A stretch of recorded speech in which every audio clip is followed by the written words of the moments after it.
আসসালামু আলাইকুম। আজকে আমরা দেখব হচ্ছে কিভাবে আপনি প্রোডাকশন জার্নাল করবেন। তো গত ক্লাসে আমরা দেখিয়েছিলাম কিভাবে আপনি বিলস অফ ম্যাটেরিয়াল সেট করবেন। আজকে আমরা দেখব কিভাবে আপনি ম্যানুফ্যাকচারিং জার্নাল করবেন বা প্রোডাকশন জার্নাল করবেন বা প্রোডাক্ট কিভাবে সেটা সফটওয়্যার প্রোডাকশন দেখাবেন।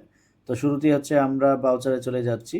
বাউচার থেকে হচ্ছে আমরা আদার্স বাউচারে চলে যাব। এখান থেকে যদি আমরা একটু নিচের দিকে স্ক্রল করে আসি, এখানে স্টক জার্নাল পাবো, আমরা ক্লিক করব। দেন হচ্ছে আমাদের স্টক জার্নাল ওপেন হয়ে যাবে। আমরা এখান থেকে যদি চেঞ্জ মোডে ক্লিক করি, তাহলে আমরা এখানে স্টক জার্নালে 3টা মোড পাবো। Use for manufacturing journal, stock journal, inter godown transfer. যেহেতু আমরা প্রোডাকশন করব বা ম্যানুফ্যাকচার করব, এই জন্য আমরা use for manufacturing journal select করব। এখান থেকে আমরা ডেট দিয়ে দেওয়ার পরে হচ্ছে এন্টার করব। দেন হচ্ছে নেম অফ প্রোডাক্ট, আপনি কোন প্রোডাক্টটা প্রোডাকশন করবেন বা ম্যানুফ্যাকচার করবেন। এখান থেকে যদি আপনি স্পেস বার প্রেস করেন তাহলে আপনার লিস্ট অফ আইটেম দেখাবে। আমি হচ্ছে ডাই কেক প্রোডাকশন করব, যেহেতু ডাই কেকের উপরে আমি হচ্ছে বিলস অফ মেটেরিয়াল সেট করে রাখছি বা রেসিপি সেট করে রাখছি। তো ডাই কেক সিলেক্ট করে দিলাম। দেন হচ্ছে এখানে হচ্ছে গোডাউন চাচ্ছে যে আপনি প্রোডাকশন করার পরে কোন গোডাউনে রাখবেন। আমি স্পেস বার দিয়ে সিলেক্ট করে নিলাম। আমি ধরে নিলাম প্রোডাকশন হওয়ার পরে সেটা ফ্যাক্টরিতে চলে আসে অথবা মেইন লোকেশনে চলে আসে। আমি এখানে মেইন লোকেশন দিয়ে দিলাম, কোয়ান্টিটি দিয়ে দিলাম, আমি কত কেজি আমি প্রোডাকশন করব। আমি সাপোজ 500 কেজি প্রোডাকশন করব। দেন এন্টার দিয়ে দিলাম। অটোমেটিকলি হচ্ছে 500 কেজি প্রোডাকশন করার জন্য আমার র মেটেরিয়াল কী কী পরিমাণ লাগে এবং কোন লোকেশন থেকে আউট হবে তার রেট অটোমেটিকলি ক্যালকুলেট করে নিয়েছে সফটওয়্যার, যেহেতু আমরা রেসিপি সেট করে রাখছি। আর এখানে হচ্ছে আমি একটা র্যান্ডম একটা রেট কোয়ান্টিটি দিয়ে রাখছি, বা এটা আসলে অ্যাকচুয়ালি আপনার বিজনেস অনুযায়ী যেটা আসলে রেসিপি সেট করা সেটাই বলবে সেট করে নেবেন। আমার এখানে মেজারমেন্ট এটা ভুল হইতে পারে। দেন হচ্ছে এখানে আপনার টোটাল র মেটেরিয়াল কস্টিং দেখাচ্ছে হচ্ছে 10,28,250 টাকা পার পিস। প্রোডাকশন দেখাচ্ছে হচ্ছে effective rate of primary item আপনার পার কেজিতে কস্টিং হচ্ছে 2,056 টাকা 50 পয়সা।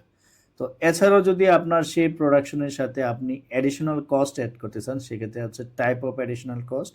এই জায়গায় যদি আমি স্পেস বার দিয়ে হচ্ছে স্যালারি ফ্যাক্টরি সিলেক্ট করে দিই, এটা চাইলে আপনি পার্সেন্টেজ দিতে পারবেন। আমি যদি 5% দিই তাহলে 5% নিয়ে নিবে। আপনি যদি 5% না দিয়ে টোটাল ভ্যালু দিতে চান, যে আমি চাচ্ছি হচ্ছে টোটাল 20,000 টাকা ফ্যাক্টরি স্যালারি বাবদ দাঁড়াবো, তাহলে টোটাল 20,000 টাকা হচ্ছে আপনার 500 কেজির সাথে অ্যালোকেট হয়ে পার পিস প্রোডাকশন কেজি আপনার বের হয়ে যাবে। তাহলে টোটাল হচ্ছে আপনার কনজাম র মেটেরিয়াল কস্টিং হচ্ছে 10,28,250 টাকা, অ্যাডিশনাল কস্ট হচ্ছে 20,000 টাকা। তাহলে টোটাল আপনার কস্টিং কত টাকা এবং পার কেজিতে কস্টিং কত টাকা সেটা সফটওয়্যার অটোমেটিক ক্যালকুলেট করে নিচ্ছে। দেন আমরা এন্টার এন্টার এন্টার করে আমরা সেভ দিয়ে দিব। দেন আমরা যদি স্টক সামারি চেক করি, স্টক সামারিতে যদি চলে আসি, দেন আমার এখানে দেখাচ্ছে যে ফিনিশ প্রোডাক্ট 500 কেজি ওপেনিং ছিল। আমরা যদি এটা 1 জুলাই 24 ডেট দিয়ে নিই, 1/1/7/23 থেকে 1/6/24, তাহলে এখানে আমরা দেখছি হচ্ছে 500 কেজি প্রোডাকশন হয়েছে। সেটা আমার ডেটের কারণে এটা ওপেনিংয়ে দেখাচ্ছিল। তো এখানে আমরা যদি আরও ডিটেলস দেখতে চাই, সেক্ষেত্রে কনফিগার ক্লিক করে এটাকে আমরা ডিটেলস করে দিতে পারি। দেন কন্ট্রোল এ দিয়ে সেভ দিতে পারি। তো ফিনিশ প্রোডাক্ট ইনওয়ার্ডে দেখাচ্ছে। ইনওয়ার্ড হতে অথবা আপনি পারচেস করছেন, অথবা সেটা প্রোডাকশন করছেন, অথবা সেটা অন্য কোনো লোকেশন থেকে ট্রান্সফার করে নিয়ে আসছেন, সেটা ইনওয়ার্ডে দেখাবে। তা ড্রাই কেক আমার ইনওয়ার্ডে দেখাচ্ছে 500 কেজি, আউটওয়ার্ড আমি এখনও সেল করি না, যার জন্য পুরো ব্যালেন্সটাই আমার স্টক ক্লোজিং দেখাচ্ছে। তো এই পর্যন্তই আজকে ছিল। আমরা আগামী ক্লাসে দেখব কিভাবে আপনি সেলস অর্ডার জেনারেট করবেন, সেলস অর্ডার থেকে কিভাবে ডেলিভারি চালান করবেন, ডেলিভারি চালান থেকে কিভাবে সেলস ইনভয়েস করবেন। এভাবে আমরা পর্যায়ক্রমে স্টেপ বাই স্টেপ প্রত্যেকটা সেশন দেখব।